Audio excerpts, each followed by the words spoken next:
Wisp Sports Radio, the voice of women in sport. Hello and welcome. Thank you for downloading Sound Bites on Wisp Sports. I'm your host, Dr. Kirstin Lauritzen. This is season 2, episode 13. Okay, so today's episode, I'm going to take you on a journey through the mud of nutrition and nutrition research, as I promised in the previous episode. One of my professors used to ask us, "Is this clear as mud?" So I know that one of the most frustrating aspects of nutrition for people in general can be that I hear all the time is I've heard this is good, then I hear it's bad. Then I hear this is good, then I hear it's bad. And so what the heck really is the answer here? And really what they're asking is like, who do I trust and what should I trust, right? Especially when a lot of our research is, there's a lot of really good research out there. There's a lot of suboptimal research that's put out there. And there's also a lot of bias in nutrition research. So that's what basically today's episode is all about through the lens of vitamin C. So today's nutrient highlight is a really powerful antioxidant known as vitamin C. And its name in most cases is also called ascorbic acid.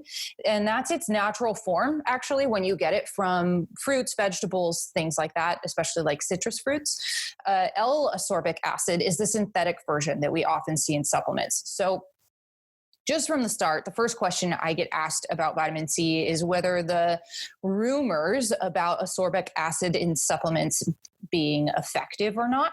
There are actually several very large studies that were performed to see if there's a difference between how the synthetic form and then the natural form of ascorbic acid interact and are utilized by the body. And the conclusions from those were that there really wasn't a difference. So we should be able to supplement with, synthetic supplemental forms of vitamin C and also natural forms that you get from food. But I will make a case again that I know that you guys know this, but the reason that it's a better idea to get it from food is because very often, along with what comes with those different types of vitamins and minerals in food, sometimes what you'll see is different areas where vitamins and minerals will show up in foods that interact with each other so that it makes the absorption of them a little bit better. Or you'll see things like different enzymes and different things that are also in foods that help you break it down and absorb it better, versus if you just take it in a supplemental form, it decreases the absorption at a certain amount. So also, plus, if you get it from food, it's just a great way to eat more variety, right, of different types of foods. It's healthy. It's healthy to do. So it's interesting, though, because there were also other studies performed where, and we talked about this in the last one, right, with vitamin A and beta carotene, especially in smokers, is that some of those antioxidants where they tested their natural form versus their synthetic form showed different results, where it really was a lot better to be getting it from food than to be getting it from a synthetic form. So again, just another case to eat more of these whole-based, foods, diets, things like that, whole-based fruits, veggies, protein, things like that are going to be your best way to get natural sources. But okay, so, and as you know, with this podcast, we tend to go into what are some of the conditions, right, of severe like vitamin C deficiency. Although, again, it's just not one that we see very often anymore, but there are definitely some areas where it may not be super severe, but there are some areas where vitamin C can be very necessary, like, for example, with the immune system. But since vitamin C really, that severe deficiency that and can ultimately lead to things like scurvy and other issues like that, they're just not that common. So what I really want to focus on in this podcast is how it can affect sports and performance and your health. So if you haven't listened to the podcast on iron, I would highly suggest going back and listening to that one, just because iron deficiency anemia is such a big topic with most athletes, is particularly women athletes in sports. So if you're a coach or an athlete and you haven't checked that one out, I do recommend going back and listening to it. And as a side note, vitamin C really helps to increase the absorption of iron, and that's just one of a few interactions that vitamin C has with other vitamins and minerals. So as you can see, there's definitely a need, right, for these different types of vitamins and minerals, but there's also some discrepancies too. So really, if you're getting a balanced diet from whole food sources, and if we are supplementing with vitamin C, is that really a good idea for athletes? So we know that vitamin C is essential for the immune system, right? We also know it's an incredibly powerful antioxidant, which we've talked about before. You need antioxidants for things like liver detoxification. It also is used to fight off cancer, and it promotes, it's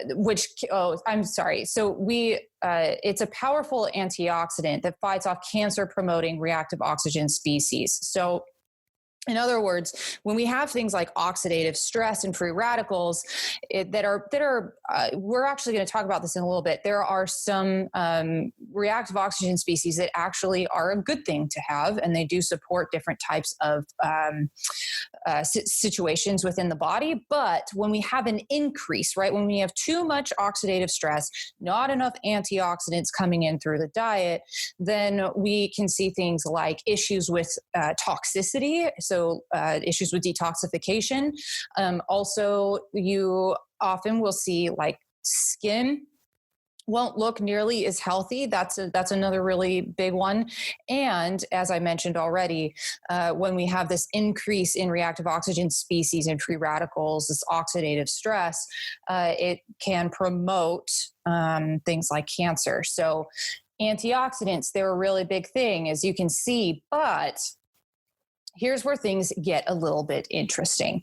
So I completed my thesis for my master's on the effects of turmeric and branched chain amino acids on delayed onset muscle soreness, also known as DOMS, or that soreness that you get after a really intense workout.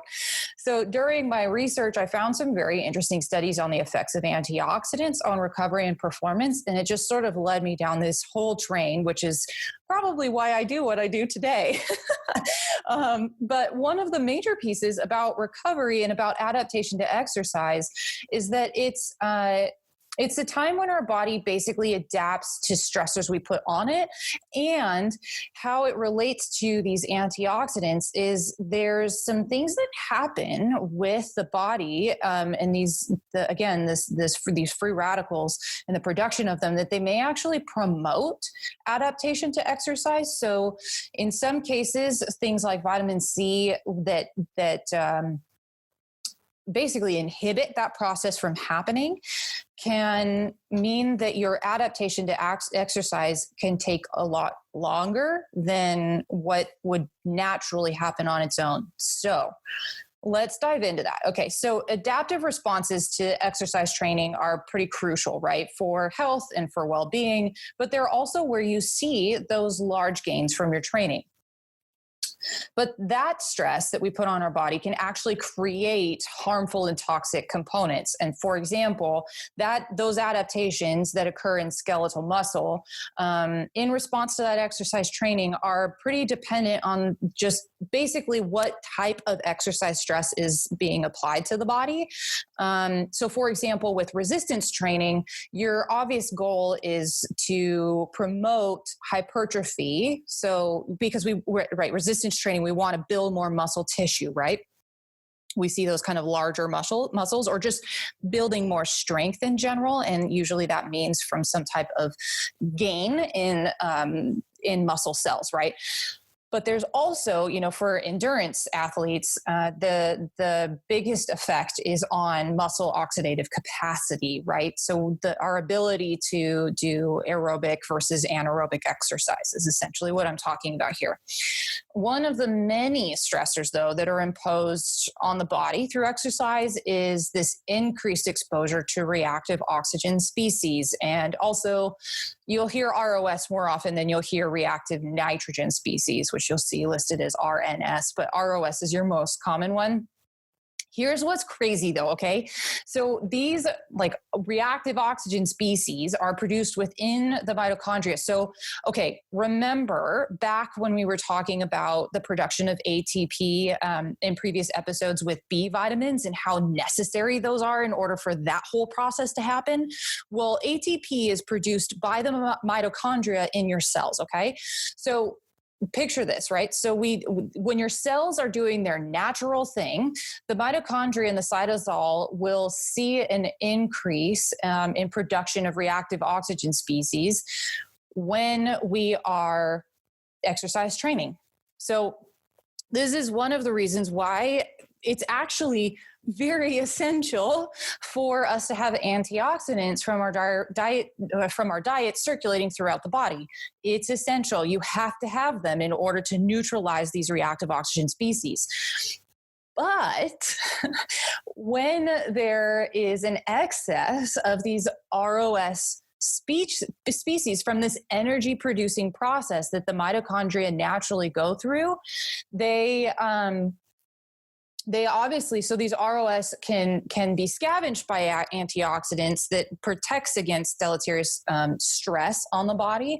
However, when we see how they work from the other side, if you don't have some of these antioxidants flowing through the system, these free radicals may actually play a positive role in how we see gains and adaptations from exercise, which, to be perfectly frank, and from my personal opinion, I just think that's the coolest thing, right? When we can see, I would expect nothing less from the body, that it actually utilizes this potentially harmful thing, reactive oxygen species, that is naturally created by the body, right? This is totally normal for the body to do.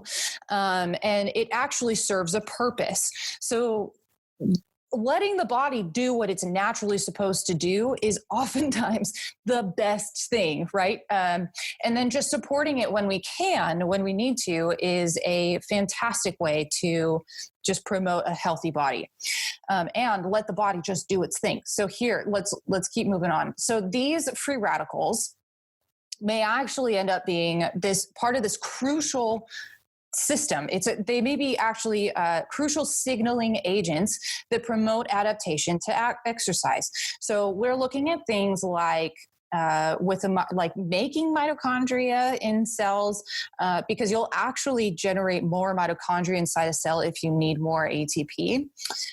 Also, they help with insulin sensitivity, and also these free radicals may help you with glucose uptake in skeletal muscle. So that's your use of sugar, right? Carbohydrates. Crazy, right? So these free radicals that are supposed to be not good for you, that we're supposed to be, just putting a ton of supplements into our mouth that are antioxidant support, they may actually help you instead of hurt you in some cases. So these supplements, usually like vitamin C and vitamin E, for example, and polyphenols, that are then in combination with this exercise training, this has basically been a way that we think we could prevent exercise-induced oxidative stress. But the problem, though, is that that's not entirely what we think happens. Instead of it actually promoting a better adaptation response to training, it actually seems to slow down your adaptation to exercise. And again, here, there are studies that are suggesting that this does happen. There's also studies suggesting that this doesn't happen. But here's ultimately what happens, okay? When you work out, you cause a bit of damage to your muscle tissue, sometimes a little, sometimes a lot. And that muscle tissue breakdown sends off an inflammatory signal that your body then knows it needs to bring nutrient-rich blood to those tissues to heal. So what will happen is it will carry things like antioxidants and amino acids to help this process along. Sometimes you'll also see things like water weight and swelling. When you've done a really tough workout, you may have noticed this. You might see some type of swelling around some of those tissues.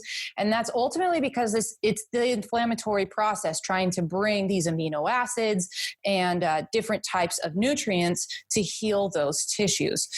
So you'd think, right, that it would be very helpful to use antioxidants to reduce this type of inflammation, which would hopefully get you recovering faster and also getting you those adaptations to exercise. And some antioxidants seem to really help with this, like resveratrol, turmeric, maybe even alpha lipoic acid. So again, when we're talking about antioxidants as a whole, that doesn't necessarily apply to all of them. So resveratrol and turmeric don't really seem to have an effect on the same line and the same systems as vitamin C. Vitamin C just doesn't seem to reduce inflammation and then also allow you to get those adaptations from exercise. And this is the beauty and the most amazing piece about the body and physiology and how it works, is that there's so many different pathways. There's so many different systems to get to a sometimes a similar outcome. So some antioxidants aren't affecting the same pathways, and they're all named different things. So I'm not going to get you bogged down with all this, science-y stuff, but there's several transcription factors, and there's also expressions of certain cytochromes, which are all fancy names essentially for inflammatory markers that signal for processes to happen within the cell. And all of those promote adaptation to exercise. But because vitamin C actually decreases and can inhibit those inflammatory markers, this is the argument why increased antioxidants from supplementation, especially things like vitamin C and vitamin E, can actually prevent some of those cellular adaptations to exercise. So again, that means that vitamin C is acting on those cytochrome pathways and those transcription factors to inhibit an adaptation to exercise. So those free radicals or those reactive oxygen species, essentially what's happening is vitamin C is inhibiting that natural process that the body has that signals to the body that I need to recover from this exercise and I need to adapt. Vitamin C just seems to stop that from happening. But again, as I mentioned, not all antioxidants have that same response in the body. So there's been some clinical studies that until now have essentially shown inconsistent results. And both showing really both positive and negative effects of endurance training, depending on the different combination of antioxidant supplements. So that can be vitamin C, E, alpha lipoic acid on that redox status. But we can also see it for insulin sensitivity. And again, when we look at things like resveratrol, turmeric, and branched chain amino acids, branched chain amino acids are not antioxidants, but at least with turmeric and resveratrol, those had positive effects on delayed onset muscle soreness and this antioxidant net need. But they actually did allow for adaptation to exercise. So it's sort of interesting. And then when we start to think about why do we need antioxidants, when it comes from a functional medicine standpoint, which is what I do with chronic illness, antioxidants are oftentimes something that are extremely necessary. So in general, we really want to see you get your vitamins and minerals from food sources. You can get vitamin C, particularly from things like citrus fruits, red peppers, green peppers. Strawberries are a fantastic source of vitamin C. Broccoli, pineapple, also cauliflower, Brussels sprouts, potatoes, mango is another one. They're all really great sources of vitamin C, which you absolutely need, okay? So I don't want this whole I'm not going to get the adaptation to exercise, so I'm I'm not going to eat any of these types of foods that have vitamin C. That's not the conclusion here. We do need it. You need it for a healthy immune system. You need it for lots of different things. But the argument is, do we really need to be supplementing as much as we are? And do all of our sports-based supplements really need to contain all these different types of antioxidants and things? And the argument is really potentially not, and it might be actually hindering your adaptation to exercise.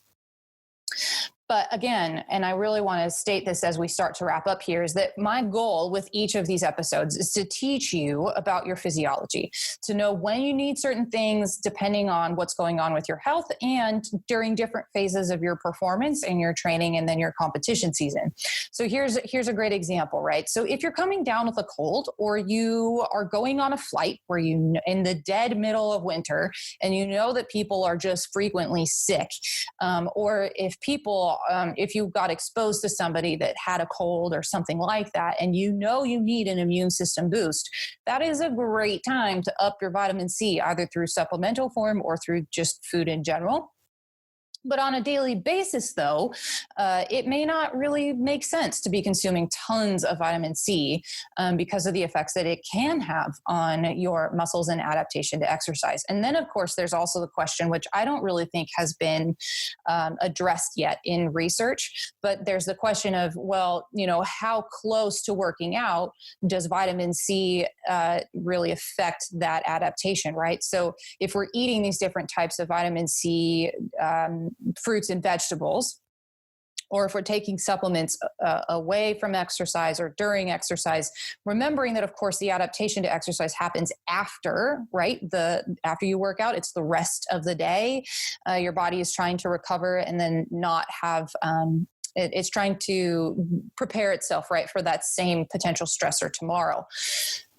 I don't know if they've really determined whether there's a gap in time from when all that happens. But I do know that vitamin C can definitely seem to at least delay that adaptation. So here's the last nugget for you before I end this episode, is that it can be really helpful to run a functional nutrient panel. I've referenced them before, but they can really tell you so much about what's going on with your unique needs. And they are essentially a snapshot into what's happening in your body with your health at that time. And they can give you a snapshot at what's going on as far as your performance, recovery, adaptation, all the things that we've talked about here today. My athletes tend to usually run these yearly to make sure we're preventing and treating nutrient deficiencies. If I can get them to run them more often, then sometimes we will do that. But a lot of it is just, it's pairing that with the how they're feeling, what they're doing. That's the biggest piece. So, because ultimately, right, your goal is to get to your competition season or to get through your training season and get into that into the game season with health, right? Being a really healthy, strong athlete. We really don't want to see people getting sick prior to their big main seasons, right? So that's our episode for now. You'll be able to see links to the references on wispsports.com. Please make sure to follow Wisp Sports on all social media channels and make sure to share this episode with anyone you think may love it. You can also follow me at Dr. Kirstin on Facebook and Instagram and drkirstin.com. If you'd like to reach us with any comments or questions about this episode, you can at info@wispsports.com. And you can always leave a direct message with us over on social media as well. Thank you for listening, and I'll be back in a few weeks with another breakdown of a specific vitamin or mineral.